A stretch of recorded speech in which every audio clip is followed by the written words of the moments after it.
신앙 고백하심으로 하나님께 예배를 드리시겠습니다. 전능하사 천지를 만드신 하나님 아버지를 내가 믿사오며 그 외아들 우리 주 예수 그리스도를 믿사오니 이는 성령으로 잉태하사 동정녀 마리아에게 나시고 본디오 빌라도에게 고난을 받으사 십자가에 못 박혀 죽으시고 장사한 지 사흘 만에 죽은 자 가운데서 다시 살아나시며 하늘에 오르사 전능하신 하나님 우편에 앉아 계시다가 저리로서 산 자와 죽은 자를 심판하러 오시리라. 성령을 믿사오며 거룩한 공회와 성도가 서로 교통하는 것과 죄를 사하여 주시는 것과 몸이 다시 사는 것과 영원히 사는 것을 믿사옵나이다. 아멘. 찬송가 204장, 통일 찬송가 379장을 부르시겠습니다. 주의 말씀 듣고서 준행하는 자는, 주의 말씀 듣고서 준행하는 자는 반석 위에 터잡고 집을 지은 같아. 비가 오고 불나며 바람 부딪혀도 반석 위에 세운 집 무너지지 않네. 잘 지고 잘 지세 우리 집 잘 지세. 만세 반석 위에다 우리 집 잘 지세. 주의 말씀 듣고도 행치 않는 자는 모래 위에 터잡고 집을 지은 같아. 비가 오고 불나며 바람 부딪힐 때 모래 위에 세운 집 크게 무너지네. 잘 지고 잘 지세 우리 집 잘 지세. 만세 반석 위에다 우리 집 잘 지세. 세상 모든 사람들 집을 짓는 자니 반석 위가 아니면 모래 위에 짓네. 우리 구주 오셔서 지은 상을 줄 때 세운 건너 따라서 영영 상걸 주니. 잘 지고 잘 지세 우리 집 잘 지세. 만세 반석 위에다 우리 집 잘 지세. 찬송가 429장, 통일 찬송 489장을 부르시겠습니다.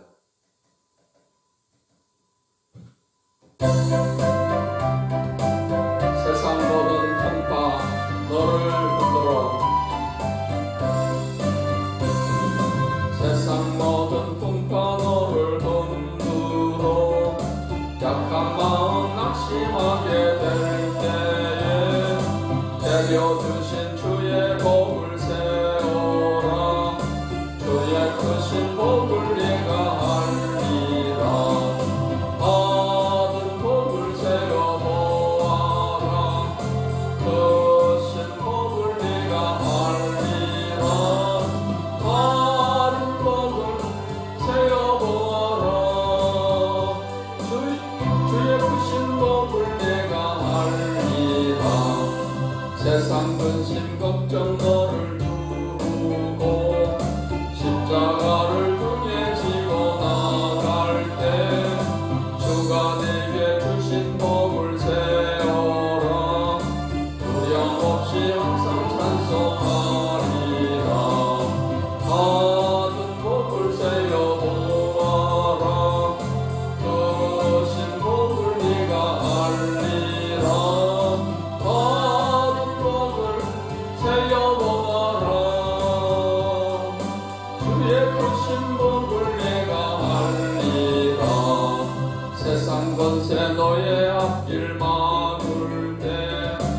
너만 믿고 낙심하지 말아라. 천사들이 너를 보호하리니 염려 없이 앞만 보고 나가라. 받은 복을 세려보아라.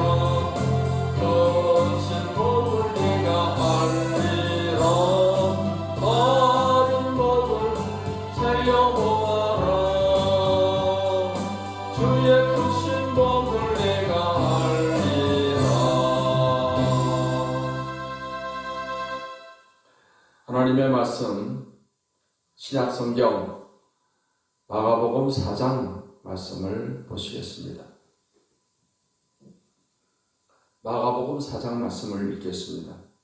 예수께서 다시 바닷가에서 가르치시니 큰 무리가 모여들거늘 예수께서 바다에 떠있는 배에 올라앉으시고 온 무리는 바닷가 육지에 있더라. 이에 예수께서 여러 가지를 비유로 가르치시니 그 가르치시는 중에 그들에게 이르시되 들으라.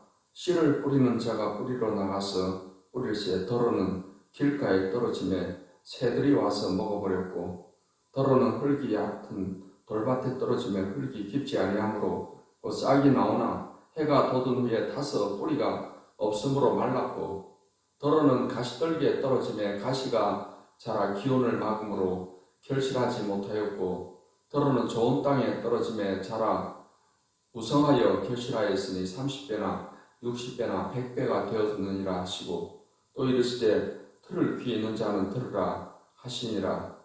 예수께서 홀로 계실 때 함께한 사람들이 12제자와 더불어 그 비유를 들에 대하여 부르니 이르시되 하나님 나라의 비밀을 너에게는 주었으나 외인에게는 모든 것을 비유로 하나니 이는 그들로 보기는 보아도 알지 못하며 듣기는 들어도 깨닫지 못하게 하여 돌이켜 죄 사함을 얻지 못하게 하려 함이라 하시고 또 이르시되 너희가 이 비유를 알지 못할진대 어떻게 모든 비유를 알겠느냐.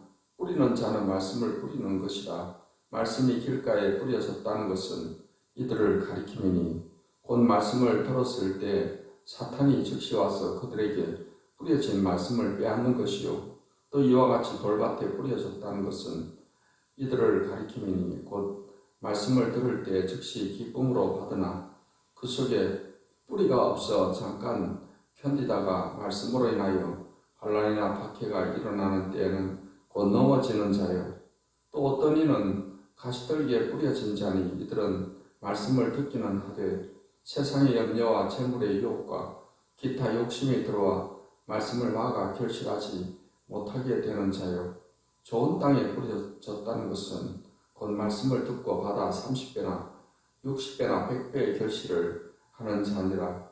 또 그들에게 이르시되 사람이 등불을 가져오는 것은 말 아래에나 평상 아래에 두려 함이냐 등경 위에 두려 함이 아니냐.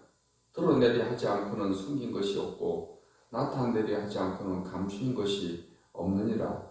들을 귀 있는 자는 들으라.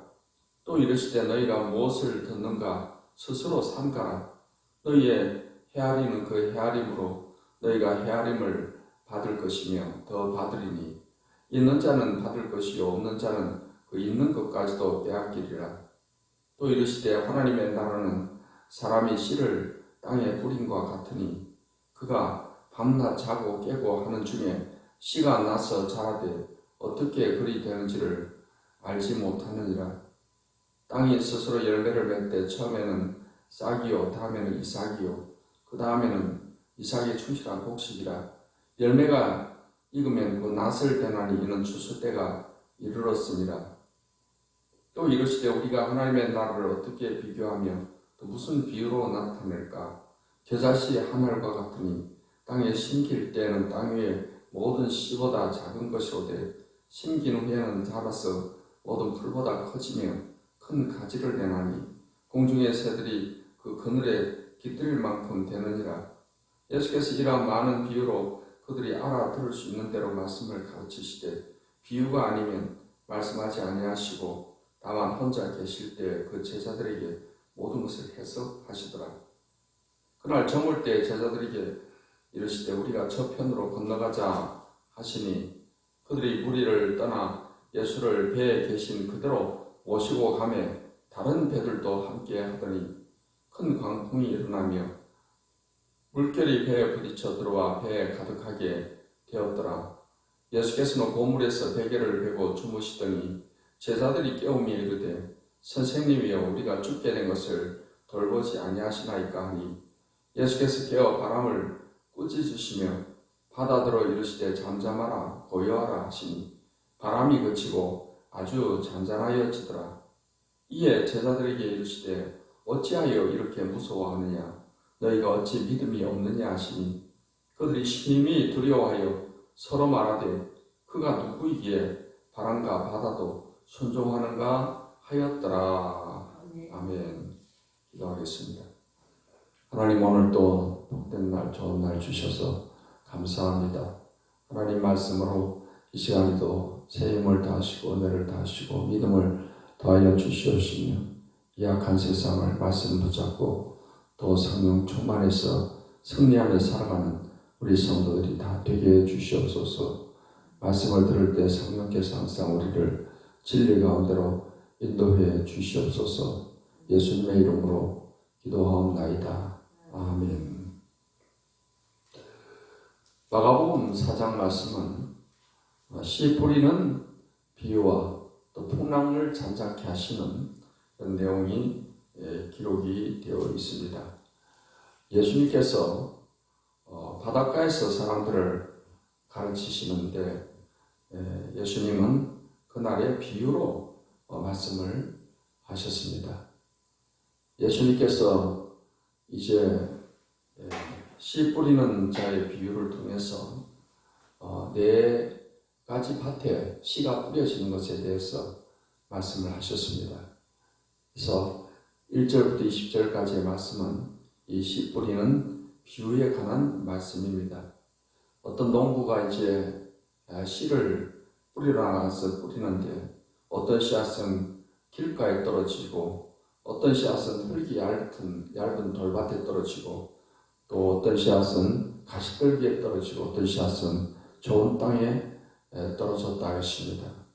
길가에 떨어진 씨앗은 길이 딱딱해서 땅에 씨가 묻히지 못하기 때문에 새가 날아와서 그 씨를 먹어버렸고 또 흙이 얕은 돌밭에 떨어진 씨는 흙이 깊지 않으므로 이제 뿌리를 내리지 못해서 뜨거운 태양볕에 말라서 죽게 되는 것입니다. 그리고 이제 가시떨기에 떨어진 씨앗은 씨가 땅에 묻혀서 잘 자라다가 가시에 눌려서 더 이상 자라지 못하게 되었다 하는 것입니다. 예수님께서는 이 씨 뿌리는 비유에 대한 해석을 또 말씀을 해 주셨습니다. 그래서 길가에 뿌려졌다는 것은 이 말씀이 마음의 밭에 심겨지 못해서 결국은 빼앗기게 될 것이다.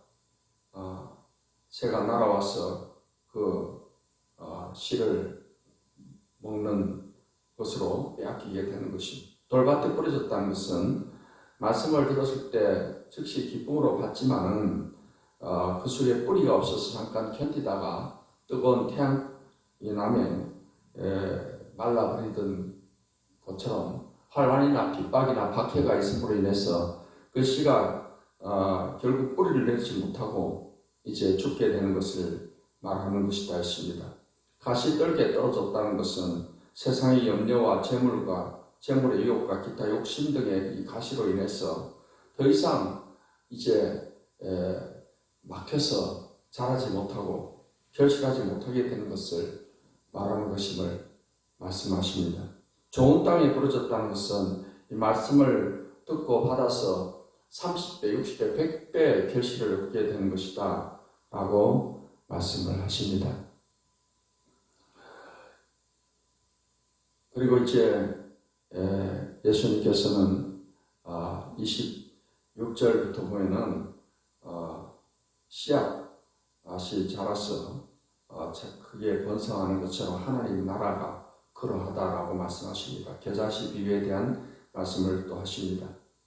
겨자씨 하늘이 땅에 심길 때는 땅의 모든 씨보다 작은 씨지만은 이것이 자란 후에는 모든 풀보다 커지며 큰 가지를 내서 공중의 새들이 그 그늘에 깃들일 만큼 되었다라고 말씀을 하십니다.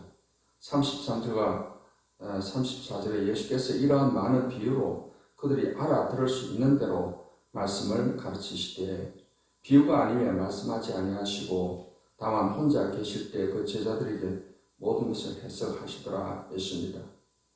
예수님께서 이날 특별히 비유로 말씀을 하신 것은 그들이 알아들을 수 있는 대로 말씀을 가르치셨다 했습니다.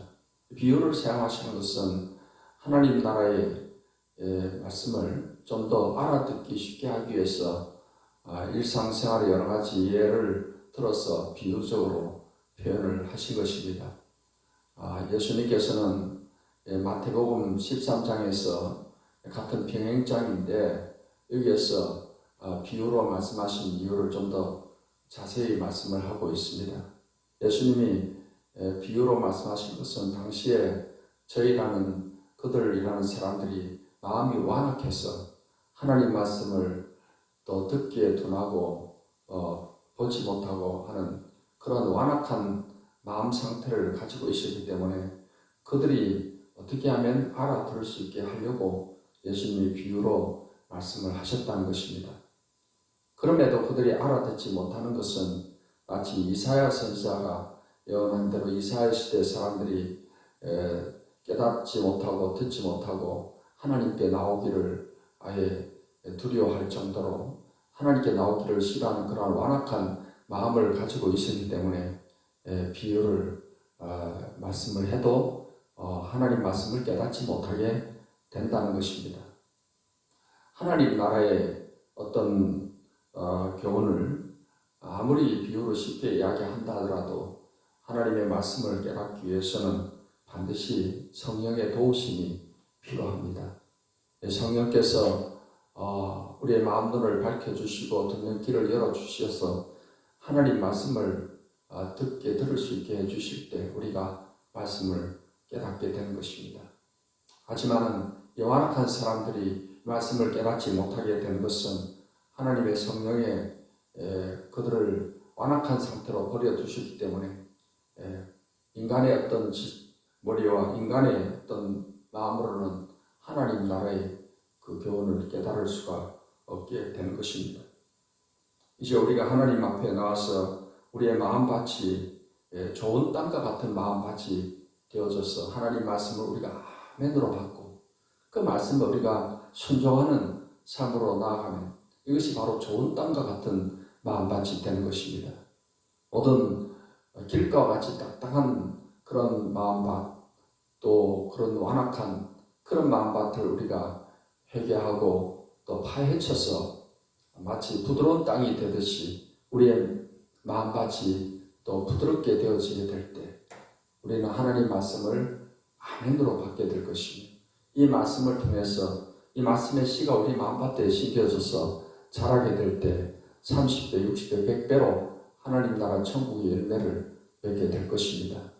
사랑하는 성도 여러분이 하나님의 모든 말씀에 대해서 잘 아멘으로 받아들이고 또 이 말씀을 또 순종하고 지키는 그런 삶을 통해서 이 말씀이 여러분의 삶에 자라서 30배, 60배, 100배 천국의 좋은 열매를 맺는 그런 축복된 삶이 되시기를 예수님의 이름으로 축복합니다. 35절부터 41절까지의 말씀은 풍랑을 잠잠케 하시는 말씀이 되겠습니다. 예수님께서 날이 저물어서 이제 저편으로 가자 하시고 갈릴리 호수에서 배를 타시고 제자들과 함께 가시게 되었는데 큰 광풍이 일어나서 배에 부딪혀 물이 막 배 속에 들어와서 배에 들어와 가득 차게 되었습니다. 제자들은 그 배를 안정시켜보려고 온갖 노력을 합니다. 예수님 제자들은 몇몇 갈릴리 바다 어부 출신들이 있습니다. 그렇기 때문에 그들은 그 물을 퍼내고 능숙하게 배를 안정시키려고 노력을 했지만 너무나도 광풍이 심했기 때문에 그들의 힘으로서는 도저히 배를 안정시킬 수가 없었으니 그들은 두려움 가운데 예수님께서 고물에서 베개를 펴고 주무시고 계신 것을 알고는 예수님을 깨우면서 말했습니다. 선생님이여 우리가 죽게 된 것을 돌보지 아니하시나이까. 그때 예수님께서 깨어서 바람을 고쳐주시며 바다들어 말씀하시기를 잠잠하라 고요하라 하게 명령을 하셨습니다. 그때 예수님의 명령과 함께 바람이 그치고 바다가 아주 잔잔하게 되었습니다. 이에 제자들이 말하기를 어찌하여 이렇게 무서워? 이에 제자들에게 예수님이 말씀하시기를 어찌하여 이렇게 무서워하느냐? 너희가 어찌 믿음이 없느냐? 했습니다. 제자들이 심히 두려워하며 말하기를 그가 누구이기에 바람과 바다도 순종하는가? 이렇게 말을 하게 되었습니다. 예수님께서는 이 풍랑을 통해서 제자들의 믿음을 훈련하고 계신 것을 알 수가 있습니다. 이 세상에 살아가는 동안에 우리 인생에도 이러한 풍랑이 다가올 때가 있습니다. 그럴 때 우리가 풍랑만 바라보면 두려움과 또 공포에 쌓이게 될 것입니다. 우리는 이 풍랑 가운데도 함께 하시는 주님을 의지하고 바라봐야 되는 것이며 이제 주님께 도움을 구하게 될 때 주님은 어떠한 인생의 풍랑도 잔잔케 하실 수 있는 분이심을 믿어야 될 것입니다. 주님이 함께 계신데 두려워하고 불안해하는 것은 믿음이 적어서 그런 것입니다. 예수님은 어찌하여 믿음이 없느냐라고 말씀을 하십니다. 믿음이 없거나 적거나 하면 예수님께 이렇게 책망받는 신앙이 되는 것입니다. 우리가 어떤 삶의 풍랑이 다가온다 하더라도 우리는 풍랑까지도 잔잔케 하시는 우리 주님을 바라볼 수 있어야 될 줄 믿습니다. 하나님께는 능치 못함이 없습니다. 우리가 생각한 어떠한 풍랑도 하나님 말씀 한마디면 잔잔하게 되는 것입니다. 전능하신 살아계신 하나님 주님을 바라보고 믿는 그 신앙을 가지고 여러분 삶에 어떠한 풍랑이 다가온다 할지라도 주님께 의지하고 주님께 도움을 구하는 그러한 신앙으로 풍랑을 이기는 그러한 삶을 살게 되시기를 예수님의 이름으로 축원합니다. 기도하겠습니다. 하나님 감사합니다. 오늘도 귀한 말씀을 통해서 하나님 우리의 마음밭이 다 좋은 땅과 같은 마음밭이 되어서 하나님의 모든 말씀에 아멘으로 받고 이 말씀의 씨가 자라서 30배, 60배, 100배로 결실 얻는 그런 축복된 삶을 살아가게 해주시옵소서. 우리에게 어떠한 풍랑이 다가온다 할지라도 우리는 풍랑보다 위대하신 전능하신 하나님, 풍랑을 말씀 한마디로 고요케 하시는 하나님을 절대적으로 믿고 신뢰하는 이 신앙을 가지고 믿음으로 대처해서 승리할 수 있도록 도와주시옵소서. 그래서 오늘 이 하루도 주님 믿음으로 승리하는 이 하루가 되게 해 주시옵시며 하나님께 간절히 간구하는 기도를 또한 들으시고 응답하시고 은혜 주시고 성령 충만한 우리 성도들이 다 되게 해 주시옵소서. 예수님의 이름으로 기도하옵나이다. 아멘. 이제는 우리 주 예수 그리스도의 은혜와 아버지 하나님의 사랑과 성령의 교통하심이 하나님을 예배하는 모든 주의 백성들에게 이제로부터 영원까지 함께 하시기를 축원하옵나이다. 아멘.